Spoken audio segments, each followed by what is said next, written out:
ሰላም ጤና ይስጥልን የተከበራችሁ ተመልካቾቻችን፣ እነሆ የብስራት የዩቲዩብ የመረጃ ሰዓታችን ተጀምሯል። ሰላማዊ ነጋሲ መረጃዎቹን እየነገርኳችሁ ከስቱዲዮ ባለሙያዎች ጋር የጋራ ቆይታ አድርጋለሁ። በቅድሚያም ከሀገር ውስጥ የተገኙ መረጃዎች ነግራችኋለሁ።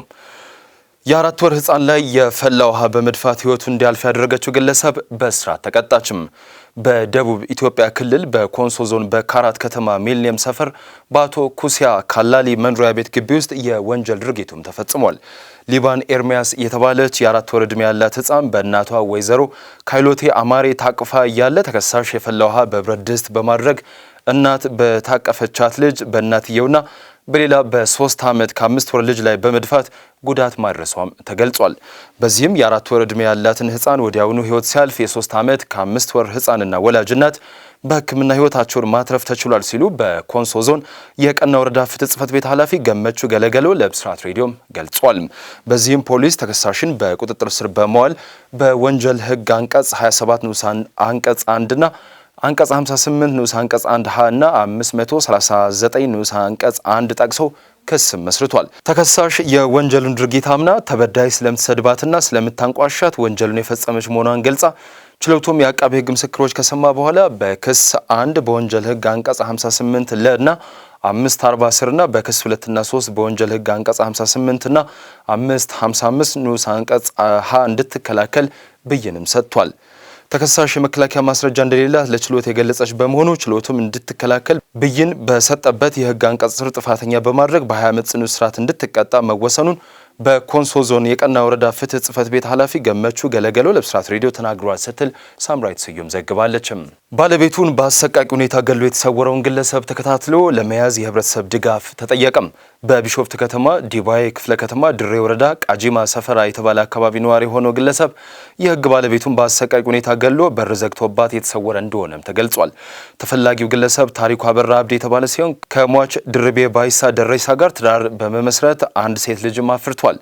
ይሁን እንጂ ህዳር 24 ቀን 2018 ዓ.ም በቢሾፍት ከተማ አስተዳደር ዲባይ ክፍለ ከተማ ድሬ ወረዳ ቃጂማ ሰፈር የተባለ አካባቢ ታሪኩ አበራ አብዲ የተባለው ድርቤ ባይሳ ደረሳ የተባለችውን ባለቤቱንና የልጁን እናት በአሰቃቂ ሁኔታ ገሎ በር ዘግቶባት ለጊዜው የተሰወረ ቢሆንም ፖሊስ አስፈላጊውን ክትትል እያደረገ ይገኛል ሲሉ የቢሾፍቱ ከተማ አቃቤ ህግ ጽሕፈት ቤት የተለያዩ ወንጀሎች ምርመራ ክፍል ኃላፊ አቃቤ ህግ ሰኝ ነምሞሳ ገልጿል። በመሆኑም ተፈላጊ ታሪኩ አበራ አብዲ የተባለውን ግለሰብ በድብቅ ሊንቀሳቀስ ስለሚችል በአቅራቢያው ባለ የፖሊስ የጸጥታና ፍትህ ጽሕፈት ቤቶች መረጃ እንዲሰጥም ትብብርም ጠይቋል ስትል ባልደረባችን ቤዛዊት አድራጌም ዘግባለች።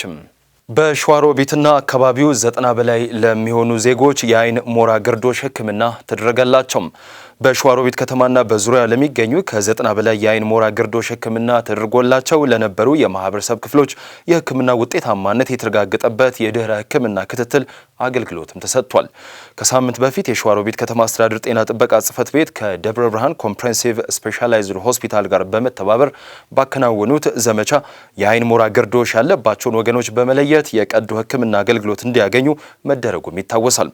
የቀዶ ሕክምናው የተደረገላቸው ታካሚዎች በአሁኑ ሰዓት ያሉበትን የጤና ሁኔታ ለመገምገም ከደብረ ብርሃን ኮምፕሬሄንሲቭ ስፔሻላይዝድ ሆስፒታል የመጡ ከፍተኛ የአይን ሕክምና ስፔሻሊስቶች በቦታው በመገኘት የክትትል አገልግሎትም ሰጥቷል። የሕክምና ክትትል የተደረገላቸው ከ90 በላይ ታካሚዎች ሙሉ በሙሉ በሚባል ደረጃ በጥሩ ጤንነት ላይ እንደሚገኙና የቀዶ ሕክምናው ስኬታማ እንደነበር ባለሙያዎቹ ማረጋገጣቸውን ብስራት ሬዲዮ ከሸዋሮቢት ኮሚኒኬሽን ያገኘው መረጃ ያመላክታል።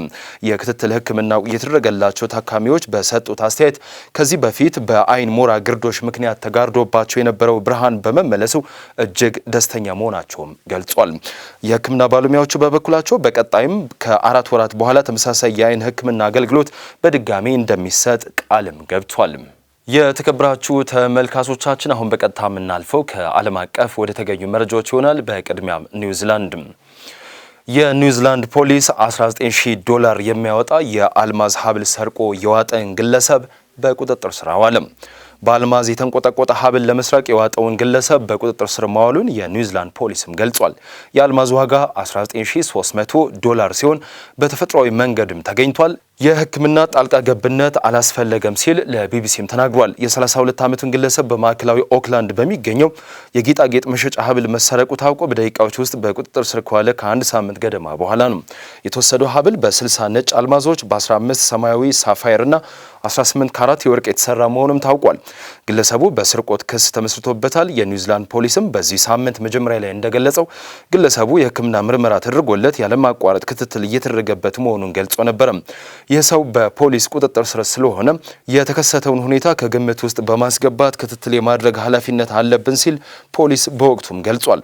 የኦክቶፐሱ ኤግ የተባለው ሀብል በ1983 ከወጣውና ተመሳሳይ ስም ካለው የጄምስ ቦንድ ፊልም ሀሳብ ተወስዶ የተሰራ ነው። ሀብሉ ወደ መሸጫ ሱቁ እንደሚመለስም ታውቋል።